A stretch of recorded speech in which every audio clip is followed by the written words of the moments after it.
¿A dónde estamos llegando? A un refugio.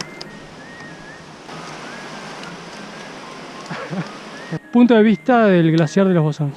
Para arriba entonces. Está bueno el lugar. ¿Qué pinta está abierto? No sé. Partes del Boeing cayó en 1966.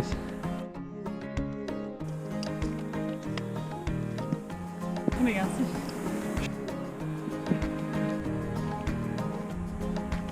En la base del glaciar, hermoso. Y ahí.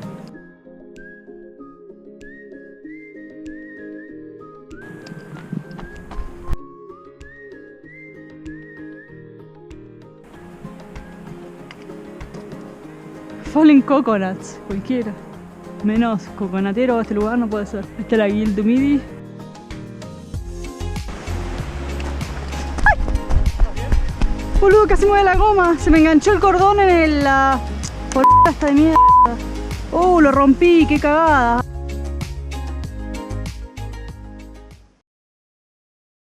Van a traer una super raclette. Queso con papas y champones. En el medio de Chamonix, ¿no? Debe tener botas hasta acá y un short hasta acá de corto.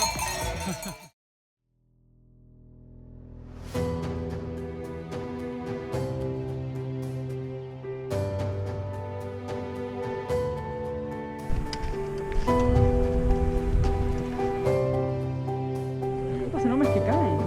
De estos copos. Mirá como bien directo. Wow. Okay.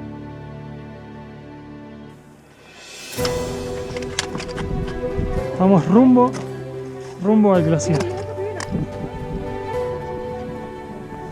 Está el refugio, todos acá en el glaciar. ¡Yay!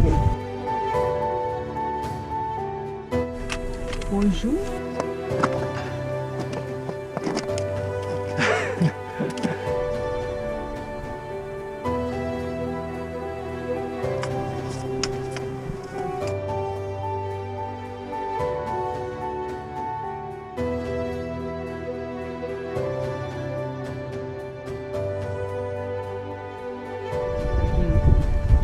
De Chamon, del chalet de Chamillon.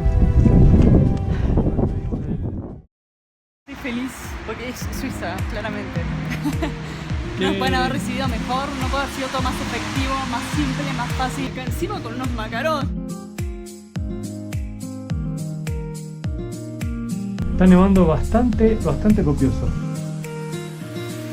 Vamos, ahí vamos que despeja. Estamos lo más cerca que pudimos llegar para tener una vista del Matterhorn. Y ahí se ve. Está ahí pero está tapado. Y Chilo. Un bajón, boludo.